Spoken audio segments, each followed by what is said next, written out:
দিবস? এই বিশ্ব ভালোবাসা দিবসের সাথে মুসলমানদের কোনো সম্পর্ক? এগুলোর আউটপুট হিসেবে মাঝে মাঝে এই ঢাকা মেডিকেলের ডাস্টবিনে নবজাতকের কান্নার আওয়াজ শুনতে পাওয়া যায়। নারীর মন বুঝতে পারলে নেয়ামত, বুঝতে না পারলে কিয়ামত। আপনি তাকে একটা মুচকি হাসি দিয়ে দেন, সে তার কলিজা দিয়ে দেয়। ওরা আপনাকে আইটেম গার্ল বানাতে চায়। আল্লাহ তাআলা তিনটা জিনিসের যেমনি আদেশ করেছেন, অনুরূপভাবে তিনটা বিষয় তিনি বারণ করেছেন, নিষেধ করেছেন। ওগুলোর কাছেও যাওয়া যাবে। শুনবেন। রাব্বুল আলামিন বলেন, ওয়ায়ানহা আনিল ফাহশাই ওয়াল মুনকারি ওয়াল বাগি। আমি যেমনি তিনটি বিষয়ে আদেশ করলাম, অনুরূপভাবে তিনটি বিষয়ে বারণ করলাম, নিষেধ করলাম। আমার 1 নাম্বার নিষেধাজ্ঞা হলো অশ্লীলতার প্রতি।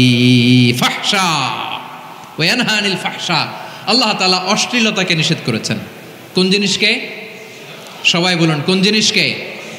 যত ধরনের, যত টাইপের, যত ক্যাটাগরির অশ্লীলতা হতে পারে সব অশ্লীলতাকে হারাম করেছেন কে? ফাহশা মানে কি? কথায়, কাজে, আচরণে, ফেসবুকের কমেন্টসে যত ধরনের নোংরামো আছে, যত ধরনের অশ্লীলতা আছে, এটাকে আরবিতে বলে ফাহশা। এটাকে কি বলে? রাব্বুল আলামিন বলেন, কুল ইন্নামা হাররামা রাব্বিয়াল ফাওয়াহিশা মা যাহারা মিনহা ওয়া মা বাতান।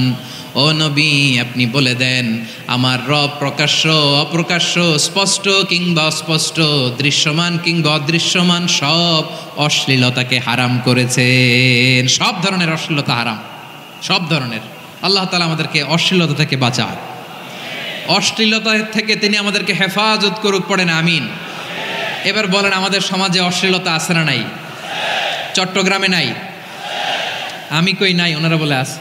দেখছেন, আমি সামহাও বাঁচায় দেওয়ার ট্রাই করতেছি, ওনারা বলে আছে। অশ্লীলতা নানাভাবে, নানা নামে, নানা মোড়কে আমাদের সমাজে আছে না নাই? সংস্কৃতির নামে, ফ্যাশনের নামে, বিনোদনের নামে, উপন্যাসের নামে, কনসার্টের নামে অশ্লীলতা আছে না নাই? আপনি দেখেছেন কনসার্টগুলোর অবস্থা? এই যে আতিফ আসলাম যে আসছে আমাদের দেশে, তারপর কে কে আসছে, আমাদের তরুণ তরুণীরা, আমাদের যুবক যুবতীরা, আমাদের জেনজিরা, কি অবস্থা ওইখানে? হ্যাঁ, কি অবস্থা? কে বাঁচাবে ওদের? কে রক্ষা করবে ওদের ইমানের, ওদের চরিত্রের হেফাজতের গ্যারান্টি কে দিবে? কনসার্টের নামে অশ্লীলতা আছে না নাই? ছেলে মেয়ে একে অপরকে জড়ায় ধরতেছে, একে অপরকে চুমু খাচ্ছে, প্রকাশ্যে, দিবালোকে, গণমানুষের সামনে। আল্লাহ তাআলা এই অশ্লীলতা থেকে আমাদেরকে বেঁচে থাকতে বলেছেন, বেঁচে থাকতে বলেছেন। রূপালী জগতের নামে অশ্লীলতা আছে না নাই? এই টার্মটা আপনারা জানেন না? রূপালী জগৎ কি জগৎ? আসলে কি রূপালী জগৎ না অন্ধকার জগৎ? আমার বোনেরা, আপনাদেরকে যে কি বলে তারা বুঝায়, রূপালী জগৎ শুনেই আপনি ভরকে যাবেন না। রূপালী জগতে যে নারী যত বেশি উলঙ্গ, সে নাকি তত বেশি সাহসী। জানেন, বলে এটা একটা সাহসী নারী, খুব সাহসী পদক্ষেপ তার। যত বেশি শরীর থেকে কাপড় নামাতে পারবে, যত বেশি বস্ত্রহীন হয়ে নিজেকে প্রেজেন্ট করতে পারবে, সে নাকি তত বেশি সাহসী। আমার চট্টলার ভাইয়েরা, শয়তানের প্রথম এজেন্ডা ছিল বনি আদমকে বস্ত্রহীন করা। সে আদম এবং হাওয়া আলাইহিস সালামকে নিষিদ্ধ গাছের ফল খাইয়ে তাদেরকে বস্ত্রহীন করেছে। এই জামিনেও সে আমাদেরকে বস্ত্রহীন করতে চাইবে। এই রূপালী জগতের নামে তারা এটা করে। আমার প্রিয় বোনেরা, আপনি জানেন না আপনার দাম কত।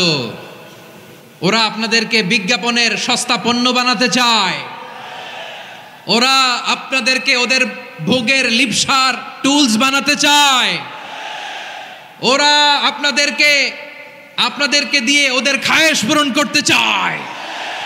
এটা আপনাদের জন্য মোটেও ডিগনিটি নয়, এটা আপনাদের জন্য সম্মান নয়।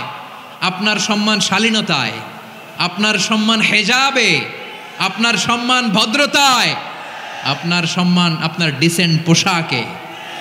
পোশাক বলে দেয় এই নারীটা ভদ্র না অভদ্র। পোশাক বলে দেয় এই মেয়েটা কোন ঘরের মেয়ে। আওয়াজ করে বলেন ঠিক কিনা? আপনি জানেন না আপনারা সস্তা পণ্য বানায়, ভোগের পণ্য, বিলবোর্ডে আপনাকে উলঙ্গ করে উপস্থাপন করে। এই অশ্লীলতার সাথে ইসলামের কোনো সম্পর্ক। এজন্য আল্লাহ বলেন আমি অশ্লীলতাকে হারাম করেছি। অশ্লীলতাকে হারাম করার প্রথম কারণ হলো এর মাধ্যমে মানবতাকে অপমানিত করা হয়। কারণ মানুষের সম্মান মানুষের পোশাকে। মানুষ যখন পোশাকহীন হয়ে যায়, বস্ত্রহীন হয়ে যায়, তার সম্মান কমে যায়, ঠিক কিনা? অশ্লীলতাকে হারাম করার প্রথম কারণ হচ্ছে মানুষ মানুষকে অপমান করে। একটা নারী, সে তো সম্মানিত, নারী যে কত সম্মানিত নারীরা এটা বুঝেই নাই। বিশ্বনবী বলেন আর দুনিয়া কুল্লুহা মাতা ওয়া খায়রু মাতা'আদ দুনিয়া আল মারআতুস সালিহা। আমার বোনেরা, 5টা প্যান্ডেলে আপনারা এলইডিতে আমার আলোচনা শুনছেন, আমি জানি। আপনাদের এই গর্ভ যে কত দামি আপনি জানেন না। আপনার পেট থেকেই আসবে আগামী দিনের সালাহুদ্দিন আল আইয়ুবী। আপনার পেট থেকেই আসবে অনাগত দিনের ইমাম মাহদী আল মুনতাযর। আপনার পেট থেকেই আসবে অনাগত দিনের ফয়সাল, ওয়াসিম, মুগ্ধ, আবু সাইদের মতো বীর যোদ্ধা।